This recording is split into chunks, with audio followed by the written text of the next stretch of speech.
Siapa yang memasukkan barang haram ke dalam perutnya, hanya api neraka yang bisa membersihkan perutnya. Dia gelisah, waduh mati saya makan buah haram. Lalu dia telusuri sungai itu, dia cari pohonnya ini, jalan-jalan menyelusuri sungai, dia dapat pohonnya. Wah, inilah pohonnya buah apel. Lalu dia cari yang punya kebun, jalan-jalan dia dapat yang punya kebun. Lalu dia berkata kepada yang punya kebun, ini punya kebun lagi bersihkan kebunnya, dan dia berkata, "Assalamualaikum warahmatullahi wabarakatuh." Wahai tuan, balik ini yang punya kebun. Waalaikumsalam warahmatullahi wabarakatuh. Tuan, kata Malik bin Ibrahim, ada apa? Saya dapat buah di sungai, saya sudah makan setengah, dan saya ternyata tidak minta izin sama tuan. Mohon maaf tuan, saya sudah terlanjur makan yang setengah, tolong halalkan yang setengah lagi, saya kembalikan ini yang setengah. Kata yang punya kebun, enak betul kau sudah makan setengah, kau kasih saya sisamu. Tidak mau saya maafkan kau, tuan maafkanlah saya. Dia bilang yang punya kebun, baiklah, saya maafkan kamu dengan catatan nikahi anak gadisku. Kalau bahasa Bugis, wak dampange ko tapi pubene anakku. Langsung dia bilang ini cowok Malik bin Ibrahim, alhamdulillah dapat gadis. Tapi dia bilang ini orang yang punya kebun, yang kau terlalu cepat senang bos. Ini anakku tuli, bisu, buta, lumpuh.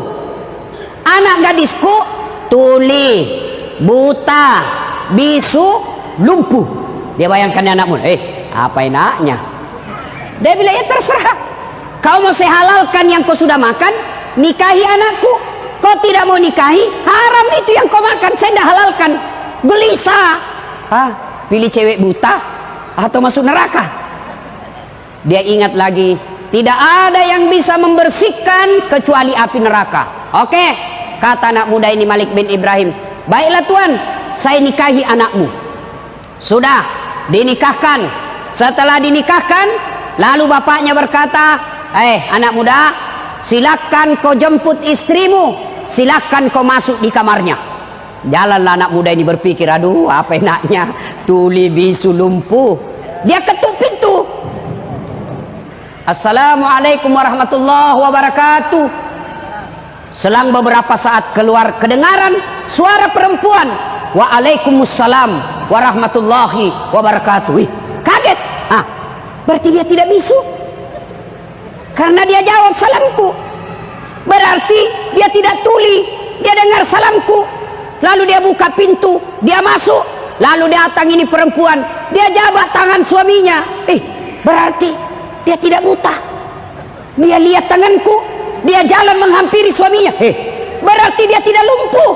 Kenapa dia bisa jalan? Dia tidak peluk istrinya. Kaget.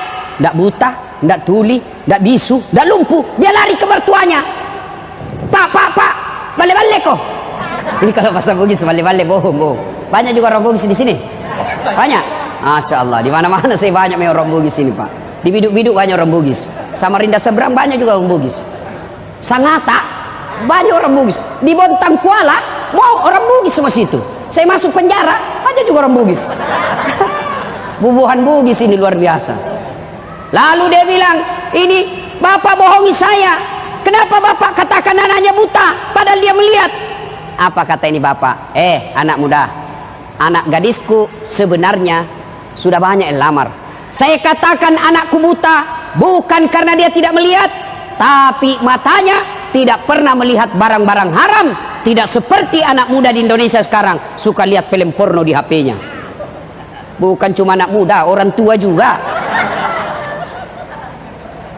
Lalu dia bilang lagi, lalu kenapa bapak katakan anaknya bisu? Anak muda, anakku saya katakan bisu bukan karena dia tidak tahu bicara, tapi mulutnya tidak pernah berbicara kecuali yang ada faedahnya, tidak pernah berbicara tidak ada gunanya. Tidak seperti ibu-ibu Indonesia, biar bukan urusannya dia gosip juga. Biar Ustadz Dasat gosip juga. Lewat langsung, itu lagi Ustadz Dasat, itu juga wajunya waktu di TV One. Kenapa? Kususai kok. tukang gosip. Lalu dia kita anak-anak muda ini, lalu kenapa bapak katakan anaknya tuli?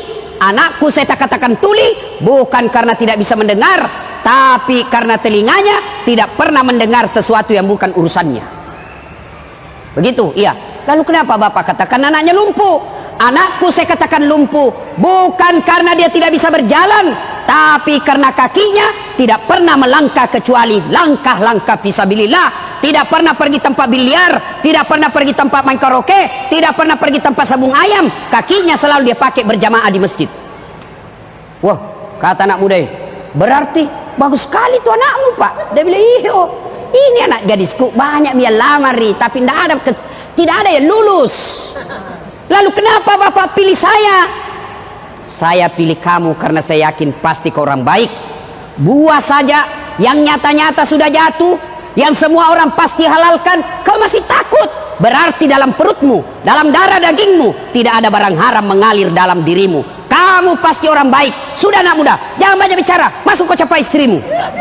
Masuklah dia di dalam istrinya. Dia peluk, dia cium. Lalu apa kemudian yang terjadi? Silahkan bapak sendiri bayangkan. 1 tahun kemudian lahir anaknya ini, Malik bin Ibrahim. Lahir anaknya Malik bin Ibrahim, lalu dia kasihlah nama anaknya Abu Hanifah. Bapak tahu kan siapa Abu Hanifah?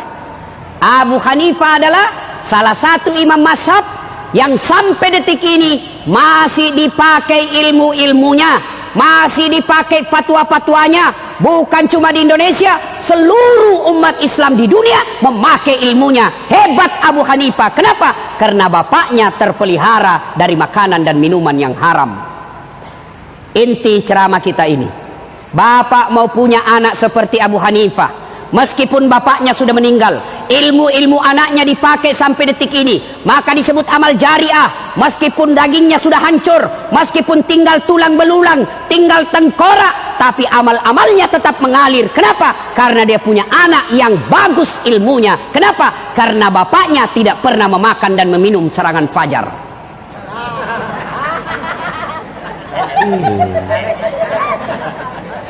Diajak sosialisasi, ayo sosialisasi, apa dia bilang? Wane piro. Pantas bapak berdoa 24 jam berdoa, tidak dikabulkan doanya. Kenapa? Ada serangan fajar dalam perutnya. Hati-hati pak, rusak. Negara kita hancur gara-gara apa? Bapak memeras caleg. Caleg mau baik-baik, kita lagi yang peras. Bayangkan pak, ada yang bilang habis duitku 2 miliar tidak terpilih. Apa ndak gila orang pak? Coba kalau dia pi kawin 2 miliar bisa 10 kali pak. Nah bapak ibu saudara-saudara sekalian, bapak mau tahu ndak bagaimana nasib bapak nanti dikubur? Mau? Ibu-ibu mau tahu nasibnya ibu nanti ketika meninggal? Halo ibu, kalau ibu meninggal nanti siapa yang doakan ibu? Siapa? Suami? Pret. Baru 3 bulan kawin lagi. Ada kawan saya menunaikan ibadah haji pak, wah meninggal istrinya mendadak, bengkak matanya pak, nangis. Lalu apa dia bilang? Ustadz, rasanya separuh jiwaku hilang, tidak bisa lagi aku teruskan hidupku Ustadz. Saya bilang hebat juga ini bapak, sayang betul sama istrinya. Beberapa bulan kemudian saya pergi jogging lapangan Karebosi Makassar, ada lagi perempuan di sampingnya, putih, muda, tidak pakai jilbab, seksi. Saya tanya, Pak, siapa dia? Dia bilang, istri baru, Ustaz. Ayo, bapak-bapak. Ketika bapak sudah di alam kubur, siapa yang doakan bapak? Siapa yang doakan? Istri. Kawin lagi istri kita, Pak. Siapa yang doakan kita? Anak. Saya tidak mau ambil contoh orang lain. Saya, yang selalu saya doakan dalam sujudku, bukan saudaraku, bukan bosku, bukan rektorku. Siapa? Ibu bapak saya. Kalau bapak mau tahu nasibnya, bapak dikubur, lihat anaknya sekarang. Kalau sampai 30 malam tarawih selalu ada di masjid, bapak sudah kaya. Anaknya jam 4 pagi, 4 sore pergi main futsal, pergi main skater, pergi main bulu tangkis, pergi jogging. Tapi begitu setengah 6, buru-buru pulang ke rumahnya, lari, masuk ke kamar mandi. Kenapa? Dia buru-buru mengejar sholat maghrib berjamaah di masjid. Bapak sudah kaya meskipun 30 tahun di Samarinda ngontrak-ngontrak. Jam setengah 5 subuh, bunyi gerendel di pagar besi. Intip, wah masya Allah, ternyata